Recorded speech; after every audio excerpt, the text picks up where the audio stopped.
जमलेल्या माझ्या शिवसैनिक बांधवांनो, भगिनी आणि मातांनो, आजचा कार्यक्रम केवळ आणि केवळ शाखा भेटींचा आहे.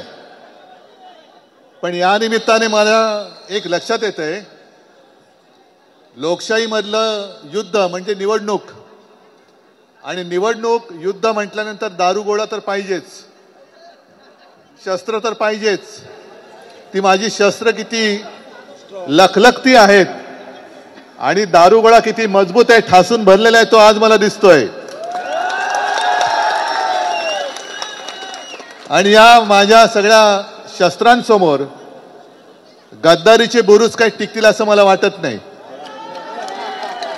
मी आज या लोकसभा मतदारसंघात गद्दारांची घराणेशाही गाडायला आलेलो आहे. काही काही थेर चालतात,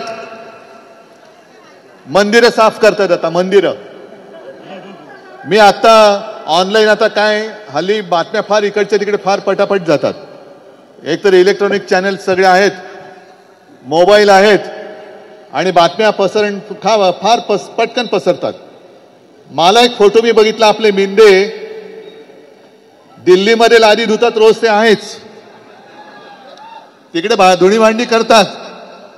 पण आज मंदिर साफसफाईचं थेर करतायत. नाटक, थोतांड.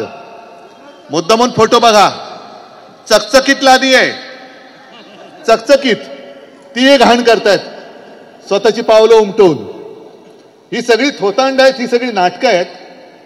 काल सुद्धा प्रधानमंत्रीजी काळाराम मंदिरात आले, त्यांनी साफसफाई केली. आनंद आहे, या निमित्ताने का होईना मंदिरामध्ये जातायत, साफसफाई करतायत. आपण 2018 साली जाहीर केलं होतं की आम्ही अयोध्येला जाणार, आणि गेलो. शिवजन्मभूमीची माती घेऊन तिकडे गेलो, राम जन्मभूमीला. आणि 1 वर्षाच्या आत थंड बस्त्यामध्ये पडलेला जो खटला होता, तो सर्वोच्च न्यायालयाने घेतला आणि आपल्या बाजूने, मंदिराच्या बाजूने निकाल दिला. आपण जाऊन आलो. तत्पूर्वी मला नाही वाटत पंतप्रधान कधी गेले होते हे. आपण गेल्यानंतर गेले. काळाराम मंदिरामध्ये आपण 22 तारखेला जाणारच आहोत. आणि तिथे मी आज आपल्या देशाच्या राष्ट्रपती महामहिम राष्ट्रपती द्रौपदी मुर्मूजींना पण आमंत्रण दिलेलं आहे की आपण सुद्धा या. पण मला असं कळलं, आपण जाहीर केल्यानंतर पंतप्रधान काल काळाराम मंदिरात धावत गेले. आपण मुर्मूंना, राष्ट्रपतीजींना आमंत्रण देणार म्हटल्यानंतर काल घाई गडबडीमध्ये त्यांना पटकन एक आमंत्रण पाठवून दिलं. आता आज मी जाहीर करतोय की 22 तारखेच्या आत मला शक्य, बहुतेक ते शक्य होईलच, मी पुन्हा एकदा शिवनेरीला जाणार आहे. शिवजन्मभूमीला वंदन करायला, एक कृतज्ञतेचा भाव म्हणून मी शिवजन्मभूमीला जाणार आहे. मोदीजी, माझ्या आधी आपणही जाऊन या, आपणही जाऊन या, कारण शिवनेरी आमचीच आहे. या महाराष्ट्रामध्ये तेच जन्माला आलं नसतं तर आज त्या गादीवर बसले, ती गादी तुम्हाला दिसली नसती. म्हणून मी जाणार आहे शिवनेरीला. मोदीजी, माझ्या आधी तुम्ही जाऊन या, चालेल आम्हाला. आणि तिकडे सुद्धा साफसफाई थोडी जी काही लोकांना सांगत असेल ती करून घ्या. कारण जसा प्रभू श्रीराम आम्हाला वंदनीय आहे, तसं आमचे छत्रपती शिवाजी महाराज हे सुद्धा वंदनीय आहेत.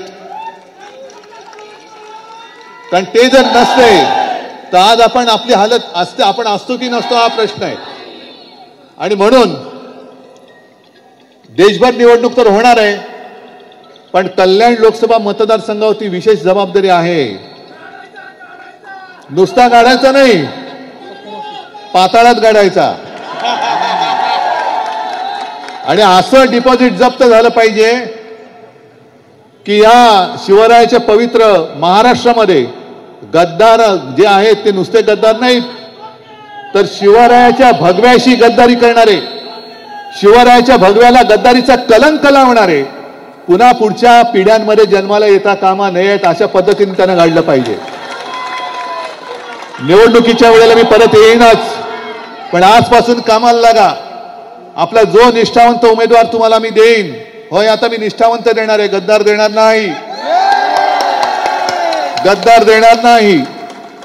आता त्यावेळेला ती एक चूक माझी झाली, कारण आपल्या घरातले त्यांना मानत होतो, पण यांना धुणी भांडीच करायची होती. म्हणून हे सुरतेला गेले, गुवाहाटीला गेले आणि रोज दिल्लीची धुणी भांडी करतायत. म्हणून त्यांना त्याच्यात काही नवीन नाहीये.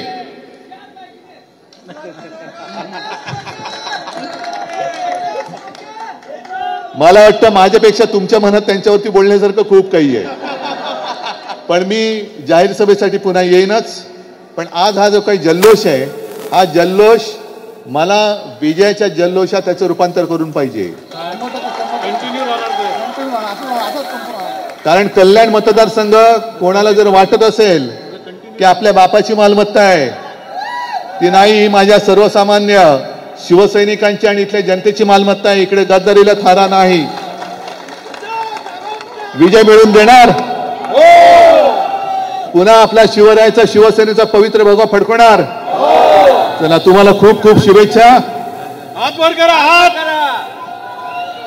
ठीक आहे, ठीक आहे. मी जास्त भाषण करणार नाही. 23 जानेवारीला मी नाशिकला बोलणारच आहे. तो तर आपल्याला सगळ्यांना मी शुभेच्छा देतो. धन्यवाद. जय हिंद, जय महाराष्ट्र.